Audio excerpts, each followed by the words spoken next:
I'm going to guide you on how to log out Discord from other devices.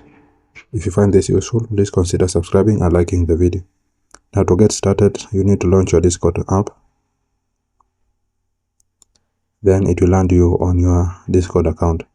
So you are going to tap on your profile icon on the bottom right corner. Then go to settings on the top right corner. Then it will land you here on settings. So you are just going to scroll down a little bit. Then you will see devices. Tap on it. Then here you are going to see your current device and then other devices. So you will see the list of devices which your account have been logged in. So in order to log out all other devices, as you can see under other devices, you are going to see the list of other devices there. So you are just going to tap on log out all known devices at the bottom there. So just tap on it.